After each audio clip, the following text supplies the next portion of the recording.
اب اس دوسری حدیث مبارک میں نواس ابن سمعان الکلبی کہتے ہیں کہ ایک دن حضور پاک صلی اللہ علیہ وسلم نے دجال کے بارے میں ذکر کیا، اونچاریہ نے اوپر نیچے ہر چیز اس کے بارے میں بیان کی، اور بیان میں اتنی تاثیر تھی ہم نے سمجھا کہ شاید یہ جو باغ ہے نا کھجوروں کا ابھی اسی میں دجال کھڑا ہے۔ حضور پاک نے فرمایا دجال کے علاوہ مجھے اور چیزیں ہیں جس کا مجھے ڈر ہے تم پر، دجال بھی فتنہ ہے لیکن اس کے علاوہ بھی اور چیزیں ہیں جس سے مجھے اپنی امت پہ خوف ہے۔ فَإِن يَخْرُجْ وَأَنَا فِيكُمْ، اگر دجال نکلا اور میں موجود ہوا، میری زندگی میں آیا، پھر تو میں ہی اس کا مقابلہ کروں گا، میں ہی کافی ہوں۔ لیکن اگر وہ نکلا اور میں موجود نہ ہوا، یعنی میری موت کے بعد، وفات کے بعد آیا، تو پھر ہر بندہ جو ہے وہ اپنی طرف سے اس کا دفاع کرے گا۔ اللہ تبارک و تعالیٰ میرے خلیفہ ہیں، ہر مسلمان پر نگہبان ہیں، نگران ہیں، اللہ مدد فرمائیں گے۔ آپ نے فرمایا کہ میں تمہیں اس کی نشانیاں بتا دیتا ہوں کہ وہ ایک نوجوان ہوگا، اس کے بال جو ہیں نا وہ گھنگرالے ہوں گے، اور ایک آنکھ اس کی ایسے باہر نکلی ہوگی جیسے چھوٹا سیب کا دانہ ہوتا ہے، اور شام اور عراق کے درمیان سے وہ نکلے گا۔ اس کے بعد پھر وہ یمین شمال ساری دنیا میں جائے گا، کیونکہ دجال جو ہے وہ پوری دنیا میں جائے گا۔ اس کو جیسے کہ ابلیس لعین کو اللہ نے استدراجی قوت عطا فرمائی ہے کہ وہ جہاں چاہے جا سکتا ہے، اسی طرح دجال کو بھی ایک استدراجی قوت ہوگی کہ وہ بھی جہاں جائے جا سکتا ہے، تو ساری دنیا کو نعوذ باللہ وہ پھرے گا۔ اور ایک قوت اس کے بعد یہ بھی ہوگی کہ وہ زمین کو اگر آرڈر کرے گا، حکم کرے گا کہ اخرجی کنوزہ، کہ اپنے خزانے باہر نکالو، تو زمین کے اندر جو بھی دفن ہے، موتا ہے یا سونا چاندی ہے، سب باہر پڑا۔ اور دریاؤں کو جو خشک ہو چکے ہیں حکم کرے گا چلو، تو وہ چل پڑیں گے، یعنی اس کے پاس یہ قوت ہوگی استدراجی۔ اسی کو دیکھ کے لوگ جو ہے وہ گمراہ ہوں گے اور زیادہ سے زیادہ برباد ہوں گے، اور اصل اس کا جو ہے وہ یہود سے ہوگا۔ اور اس کے بعد حضور نے فرمایا کہ وہ یعنی جب مکہ اور مدینے کا رخ کرے گا نا تو اس میں وہ نہیں داخل ہو سکے گا۔ لا يدخلها الطاعون ولا الدجال، حضور نے فرمایا نہ تو طاعون کی بیماری داخل ہوگی اور نہ ہی دجال آئے گا۔ علی انقابها الملائکہ، مکے اور مدینے کی سرحد پر، اس کے حرم کی حدود پر اللہ کے فرشتے پہرا دے کے کھڑے ہوں گے، اگر وہ آنے کی کوشش کرے گا تو اس کو بھگا دیں گے۔ تو اس لیے مکہ اور مدینہ منورہ میں دجال داخل نہیں ہوگا۔ اور اس کے بعد حضور نے فرمایا کہ وہ جب رہے گا تو تم لوگ اپنے عقیدے پہ، اپنے ایمان پہ پکے رہنا۔ قلنا یا رسول اللہ وَلَبْسُهُ فِي الْأَرْضِ، ہم نے پوچھا کہ حضور وہ کتنا عرصہ رہے گا؟ قال 40 یوماً، 40 دن، لیکن وہ دنوں کا فرق ہوگا۔ یومن کا سنہ، وہ ایک دن سال کے برابر ہوگا، وَيَوْمٌ کا شہر، دوسرا دن جو ہے وہ مہینے کے برابر ہوگا، وَيَوْمٌ کا جمعہ، اور تیسرا دن جو ہے وہ ایک ہفتے کے برابر ہوگا، وَسَائِرُ أَيَّامِهِ کا ایام باقی ہے وہ ایسے دن ہوں گے جیسے تمہارے ہیں۔ قلنا یا رسول اللہ فذاک اليوم الذی ہوا وکثرت یکفینا فی صلاۃ یوم ولیلۃ قال لا اقدر له قدرا۔ تو سب سے دیکھیں نا کہ صحابہ کا کتنا بڑا ایمان ہے۔ ان کو فکر یہ تھا کہ حضور جب ایک دن سال کے برابر ہوگا تو ہم نمازیں کیسے پڑھیں گے؟ نمازیں ایک دن کی پڑھیں گے، سال کی پڑھیں گے، کیسے پڑھیں گے؟ تو حضور پاک نے فرمایا کہ نہیں، نمازیں تم اپنے اندازے کے مطابق ٹائم سیٹ کرو گے تو اس کا تک اندازہ کر لو گے کہ اتنے گھنٹے دن ہے، اتنے گھنٹے رات ہے، تو یہ دن کی نمازیں ہیں اور یہ رات کی نمازیں ہیں۔ وہ نمازیں آپ کو 5 ہی پڑھنی ہوں گی اور اپنے اندازے سے پڑھنی ہوں گی۔ اس کے مطابق یعنی ایک ایسی بات بھی ہے کہ جیسے اب آپ ناروے وغیرہ جائیں نا جی، تو اس کے بالکل قریب وہ جگہ ہے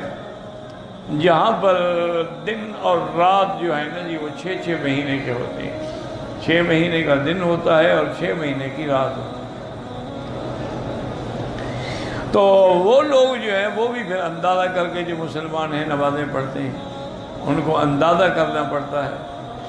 یا ان کو یہ کرتے ہیں کیونکہ قاعدہ یہ ہوتا ہے کہ اقرب المطالع کے بھی اس کے قریب کون سا ملک ہے جس کے اوقات کو دیکھ کے آدمی تقدیر اندازہ کرے گا۔ تو آپ نے فرمایا تم بھی اندازہ کر کے نمازیں پڑھو گے۔ نماز تو ایسی عبادت ہے کہ وہ کسی حال میں بھی نہیں چھوڑی جا سکتی۔ اور اس کے بعد آپ کو صحابہ نے پوچھا اسرعہ فی الارض قال کالغیث استدبرت الریح، صحابہ نے پوچھا حضور وہ کتنی یعنی تیز سفر کرے گا؟ اور میں یوں سمجھ لوں کہ جیسے بادلوں کے پیچھے ہوا لگی ہوتی ہے نا، بادل بھاگ رہے ہوتے ہیں، ایسے وہ چلے۔ قال یمر بالحی ویدعوہم ویستغیثونہ، وہ کسی قبیلے پہ گزرے گا تو ان کو بلائے گا کہ تم مجھ پر ایمان لے آؤ، وہ اس پر ایمان لائیں گے تو وہ کہے گا اچھا آسمانوں سے بارش برسو تو بارش شروع ہو جائے گی، والارض فتنبت، زمین سے کھیتیاں نکل پڑیں گی، برکات ظاہر ہو جائیں گے، وَتَرُوحَ عَلَيْهِمْ سَارِيَةً مَا كَانَ ذَرِيعٍ وَأَمَدَّهُ خَوَاصِرًا وَأَصْبَغَهُ ذُرُوًا۔ اب ان کے جانور جب جائیں گے وہ چل کے اپنے پیٹ بھر کے آئیں گے، ان کے پیٹ بھرے ہوں گے، پسلیاں باہر یعنی پیٹ باہر نکلے ہوں گے، اور ان کے تھن جو ہے دودھ والے وہ بھی بھر چکے ہوں گے دودھ سے۔ وَيَمُرُّ بِالْحَيِّ فَيَدْعُوهُمْ وَيَرُدُّونَ عَلَيْهِ قَوْلَهُ، اور دوسرے قبیلے پہ گزرے گا ان کو دعوت دے گا لیکن وہ اس کی بات نہیں مانیں گے۔ فَتَتْبَعُهُ أَمْوَالَهُمْ فَيُصْبِحُونَ مُمَحَّلِينَ لَيْسَ مِنْ أَمْوَالِهِمْ شَيْءٌ، تو وہ نعوذ باللہ اشارہ کرے گا تو ان کے سارے مال و شال سب ختم ہو جائیں گے۔ وَيَمُرُّ بِالْخَرْبِ يَقُولُ لَهَا، زمین ایسی جو ویران پڑی ہوگی، اجڑی ہوئی خشک زمین پڑی ہوگی، اس کو کہے گا اخرجی کنوزک، اپنے خزانے نکالو، فتتبعہ کنوزہا کیعصیب النحل، زمین کے خزانے نکل آئیں گے اور وہ اس کے پیچھے ایسے چلیں گے جیسے شہد کی مکھیاں آتی ہیں۔ کان ویامر برجل فیقتل فیضربہ بالسیف فیقطعہ جزلتین رمیۃ الغرض، ایک آدمی کو بلا کے حکم دے گا کہ اس کو قتل کرو، 2 ٹکڑے کر دے گا، 2 ٹکڑوں میں اتنا فاصلہ ہوگا، پھر بلائے گا تو آ جائے گا زندہ ہو کے۔ ثم يدعوه ويكبر إليه وبينما هم على ذلك إذ بعث الله عز وجل المسيح عيسى ابن مریم، اب یہی دور ہوگا دجال کے فتنے کا زور ہوگا، اور حضرت عیسیٰ ابن مریم علیہ السلام جو ہیں وہ اللہ کے حکم سے آسمانوں سے اتریں گے، کیونکہ عیسیٰ علیہ السلام آسمانوں پہ ہیں، زندہ ہیں، موجود ہیں، اور اللہ کے حکم سے ان کو زندہ اٹھایا گیا، اور اسی طرح وہ زندہ اتریں گے۔ جب اتریں گے تو وہ آئیں گے کہاں؟ عند المنارۃ البیضاء شرقیہ دمشق، دمشق کی ایک مسجد کے شرقی مینارے پہ اتریں گے، بین معروضتین واضعا یدیہ علی اجنحۃ ملکین، 2 چادریں آپ نے پہنی ہوں گی اور 2 فرشتوں کے کندھوں پہ ہاتھ رکھا ہوگا۔ فَيَتْبَعُهُ فَيُدْرِكُهُ فَيَقْتُلُهُ عِنْدَ بَابِ لُدِّ الشَّرْقِ، یہاں اختصار ہے، تفصیل اس کی یہ ہے کہ جب حضرت عیسیٰ علیہ السلام آئیں گے اور وہ اتریں گے تو میرے آقا نے فرمایا گویا کہ میں دیکھ رہا ہوں کہ عیسیٰ علیہ السلام جب آئیں گے تو ان کے بالوں سے پانی ٹپک رہا ہوگا، یعنی ابھی ابھی وہ جنت سے غسل کر کے آ رہے ہوں گے، اور اس کے بعد مہدی امام مہدی جو ہیں وہ مصلی پہ کھڑے ہوں گے، کیونکہ ظہور مہدی جو ہے وہ پہلے ہوگا اور نزول عیسیٰ ابن مریم بعد میں ہوگا۔ تو اور یہ مہدی وہ ہے جس کی بشارت حضور نے دی ہے کہ وہ میری نسل سے ہوگا، اس کا نام میرے نام پہ ہوگا، اس کے باپ کا نام میرے باپ کے نام پہ ہوگا، اس کی ماں کا نام میری ماں کے نام سے ہوگا، اور ما بین الرکنین حجر اسود اور رکن یمانی کے درمیان میں کھڑے ہو کے وہ اپنے مہدی ہونے کا اعلان کرے گا، اور پھر دنیا اس کے ہاتھ پہ بیعت کرے گی۔ تو ان کا دور چل رہا ہوگا۔ تو اب جب عیسیٰ علیہ السلام آئیں گے تو صفیں بن چکی ہوں گی، اذان ہو گئی ہوگی، تکبیر ہو گئی ہوگی، تو حضرت صفیں ٹھیک کر رہے ہوں گے، تو دیکھیں گے کہ عیسیٰ ابن مریم تشریف لا رہے ہیں، تو وہ مصلی سے ہٹنا چاہیں گے، کیونکہ جب اللہ کا نبی آ جائے، پیغمبر آ جائے، تو پھر کوئی مصلی پہ نہیں کھڑا ہو سکتا۔ چونکہ نبی جو ہے وہ امام ہوتا ہے امت کا، اور ہمارے آقا تو خیر امام الانبیاء ہے، نہ صرف امت کے نہیں بلکہ انبیاء کے بھی امام ہے علیہ الصلوۃ والتسلیم۔ تو وہ پیچھے ہٹنے کی کوشش ہوگا، نہیں رسے کا تم کھڑے رہو، نماز پڑھاؤ۔ اس وقت میں بحیثیت نبی کوئی شریعت لے کے نہیں آیا، بلکہ میں محمد مدنی کا امتی بن کے آیا ہوں، اور میں ان کی شریعت پہ چلوں گا، اس لیے پہلی نماز میں ان کی اقتداء میں پڑھنا چاہتا ہوں۔ تو حضرت عیسیٰ علیہ السلام ان کے پیچھے نماز پڑھیں گے، اور پھر عیسیٰ علیہ السلام تقریباً حضور نے فرمایا کہ 40 سال زندہ رہیں گے زمین پر، اور آپ حکم دیں گے بھی تلاش کرو دجال کہاں ہے۔ تو دجال جو ہے وہ باب لد جو ہے یہ اسرائیل میں اب بھی وہ جگہ بڑی مشہور ہے، وہیں آ کے یہ عبادت کرتے ہیں یہودی، کیونکہ دجال یہودی ہوگا، وہ ان کا امام ہے نا، تو اس کے آنے کی انتظار میں ہے یہ کہ وہ دجال کب آئے گا۔ اچھا، اللہ کی شان یہ ہے کہ یہودی دجال کی انتظار کر رہے ہیں اور شیعہ مہدی کی انتظار کر رہے ہیں۔ دونوں جماعتیں جو ہیں، شیعہ کہتے ہیں کہ مہدی جو ہیں وہ حسن عسکری کی اولاد ہیں، اور وہ ایک غار ہے سراندیب کے علاقے میں، وہاں چھپے ہوئے ہیں، جب وقت آئے گا تو وہ ظاہر ہوں گے، اور اس کا غار کا نام جو ہے وہ ہے سر من رآ، جو دیکھے خوش ہو جائے۔ اور ان کے عقیدے میں یہ زمانہ جو ہے غیبوبت کبریٰ کا زمانہ ہے کہ امام غائب ہے، اس لیے ان کا امام مصلی پہ کبھی کھڑا نہیں ہوتا، مصلی خالی رہے گا، ساتھ کھڑا ہوگا، کیونکہ امام کی یہ تو امام کی جگہ ہے اور امام صاحب غائب ہے، تو یہ تو نائب بن کے ان کی نماز پڑھاتے ہیں۔ تو یہ بھی ایک حالانکہ یہ بالکل جھوٹا مہدی ہے جس کا وہ کہتے ہیں حسن عسکری کی اولاد ہی کوئی نہیں ہے، تو اس کا بیٹا مہدی کیسے بن گیا جب وہ کہتے ہیں میری تو کوئی اولاد ہی نہیں ہے؟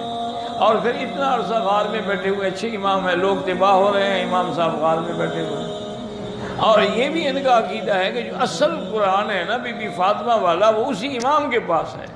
یعنی اس کا مطلب امت گمراہ ہوتی ہے نا، امام صاحب قرآن چھپا کے بیٹھے ہوئے ہیں،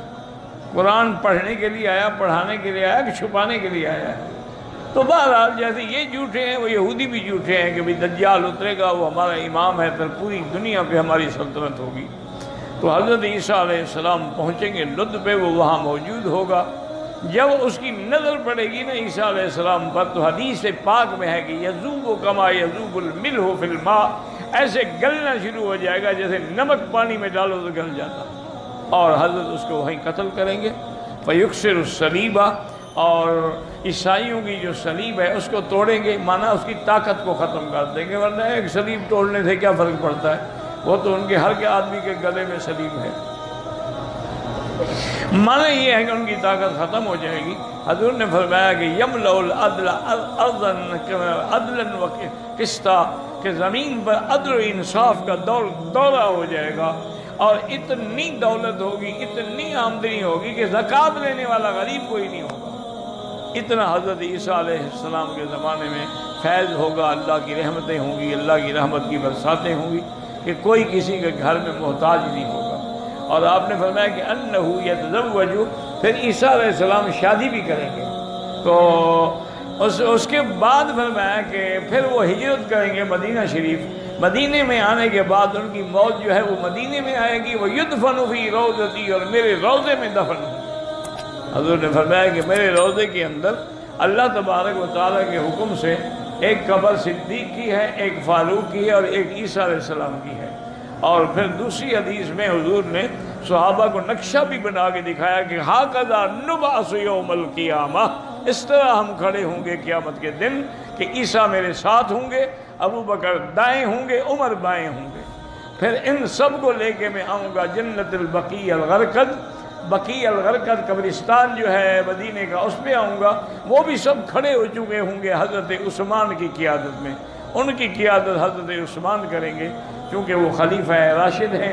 اور حضور صلی اللہ علیہ وسلم کے داماد ہیں۔ فرمایا ثم انتظر اہل مکہ، تو پھر میں مکے والوں کی انتظار کروں گا۔ پھر مکے والے بھی پہنچ جائیں گے، اجعلہم علی یمینی، ان کو میں دائنے ہاتھ پہ، مدینے والوں کو بائیں ہاتھ پہ۔ تو صحابہ نے پوچھا حضور ہمیں بائیں ہاتھ پہ کیوں رکھیں گے؟ اور فرمایا مکے والے تو مہمان ہوئے، تم تو گھر والے ہو، تو مہمان کی تکریم کرنی پڑتی ہے۔ پھر مکے والوں نے سب سے پہلے قربانی دی، سب سے پہلے اسلام لائے، سب سے پہلے میرے لیے جانیں قربان کی، تو ان کا حق جو ہے وہ اسی طرح بنتا ہے۔ اور میں ثم اسوقهم الى المحشر، پھر ان سب امت کو لے کے میں شام کی طرف چلوں گا، اور شام میں ہی میدان قیامت قائم ہوگا، وہاں حضور صلی اللہ علیہ وسلم تشریف لائیں گے۔ اللہ تبارک و تعالی ہر مسلمان کا خاتمہ ایمان پہ فرمائیں، اور سرکار دو عالم صلی اللہ علیہ وسلم کی شفاعت نصیب